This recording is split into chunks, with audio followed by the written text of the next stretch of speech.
व्यक्ति किसी और वस्तु या भाव से परिचित हो ना हो, भय और भविष्य दोनों ही व्यक्ति के मन में सदैव रहते हैं, जिनका अस्तित्व व्यक्ति के अस्तित्व पे भारी रहता है।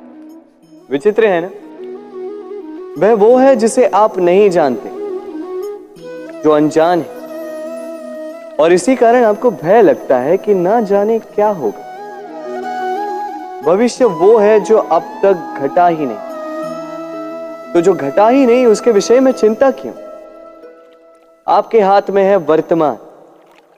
वर्तमान के कर्म सत्य मन से कीजिए और सोचिए ये कि अपने कर्मों को और कितनी श्रेष्ठता से किया जा सकता है।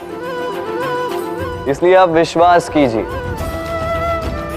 यदि वर्तमान के कर्मों को आप सत्य मन से करोगे तो भय स्वयं ही निकल जाएगा और भविष्य का फल अवश्य ही मीठा होगा। इसलिए भय और भविष्य से डरना छोड़ दीजिए, इस वर्तमान को जी। जीवन में हम कई लोगों से मिलते हैं। आप भी ऐसे कई लोगों से मिले होंगे जिन्होंने स्वयं को असफल मान लिया, निराश हो चुके, जिन्होंने ये स्वीकार कर लिया है कि इस जीवन में उनसे कोई कार्य हो ही नहीं पाएगा, वो कुछ कर ही नहीं सकते, किसी कार्य के वो योग्य ही नहीं। किंतु ऐसा नहीं, इस संसार में ऐसा कुछ भी नहीं है जो योग्य नहीं है।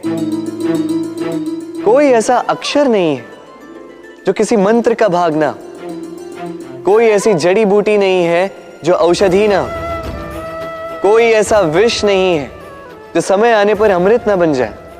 और इसी प्रकार कोई व्यक्ति अयोग्य नहीं होता, उसे अयोग्य बनाती है उसकी सोच। इसलिए स्वयं को जानो, जान जाओगे कि आप क्या हो। अपने अंतर मन को जगाएं। आप देखेंगे कि जिस संसार की नींव ही बनी है आशा से, उस संसार में निराशा, हताशा और हार जैसा कोई भाव अस्तित्व ही नहीं रखता। कितना सुंदर पुस्तक है, सुंदर आवरण है, सजाए हुए पृष्ठ है।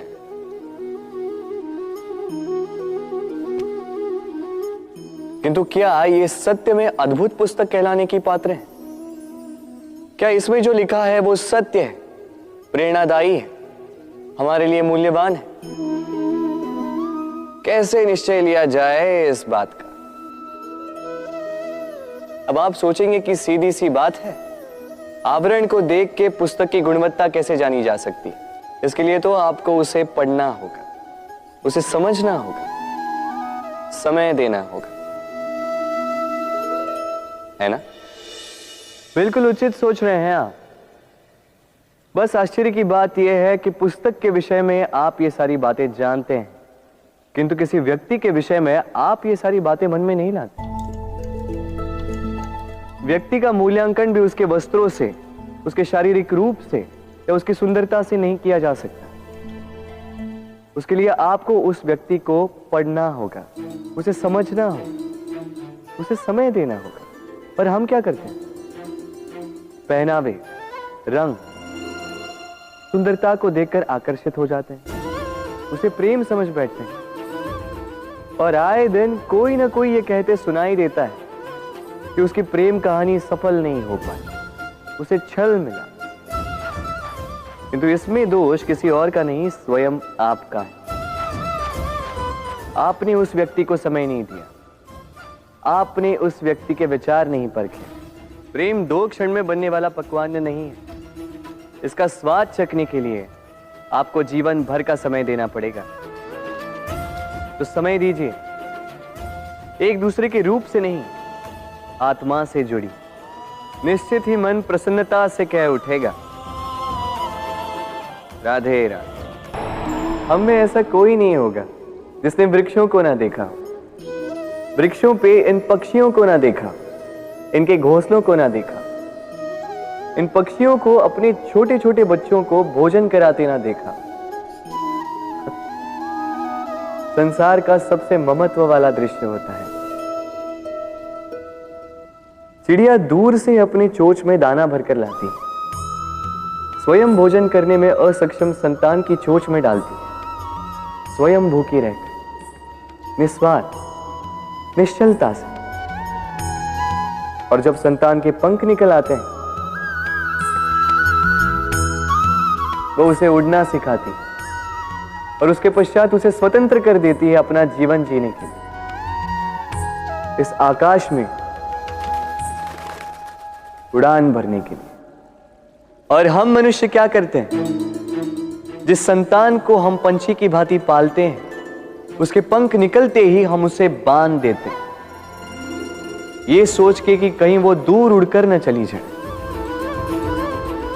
ऐसा नहीं कि इस स्थिति में माता पिता को संतान से प्रेम नहीं है, अवश्य, किंतु इसमें प्रेम पर मोह भारी पड़ जाता है, जो स्वयं अपने और संतान के भविष्य के बीच में बाधा बन जाता है।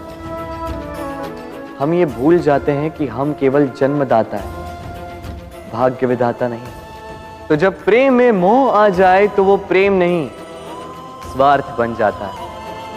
इसलिए प्रेम को पास रखिए और मोह को दूर, क्योंकि जिससे प्रेम करते हैं उसका विकास नहीं रोका करते। प्रेम संसार का सबसे पवित्र बंधन है, पर सच पूछो तो ये बंधन से मुक्ति है, स्वतंत्रता है। नहीं समझे? समझाता हूं।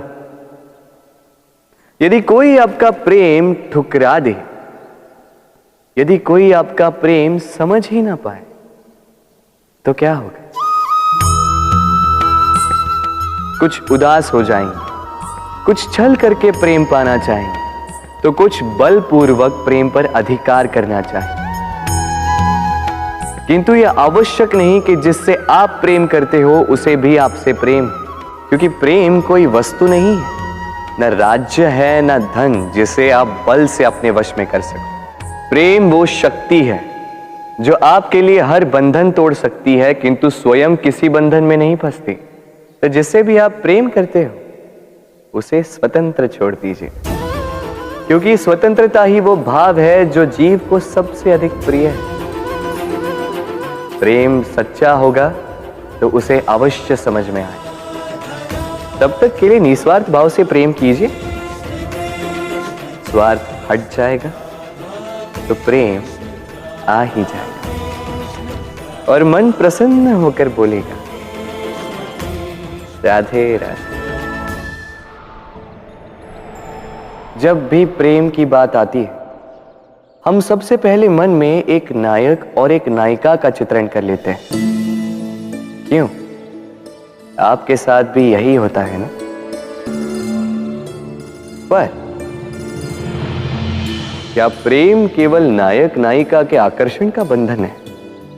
नहीं, प्रेम तो परिवार से हो सकता है, माता पिता भाई बहन से हो सकता है, सखा मित्रों से हो सकता है, देश और जन्मभूमि के लिए हो सकता है, मानवता के लिए हो सकता है, किसी कला के लिए हो सकता है, इस प्रकृति के लिए हो सकता है।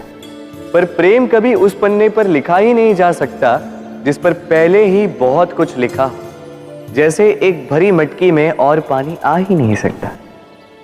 तो यदि प्रेम को पाना है तो मन को खाली करना होगा, अपनी इच्छाएं, अपना सुख सब त्याग कर समर्पण करना होगा।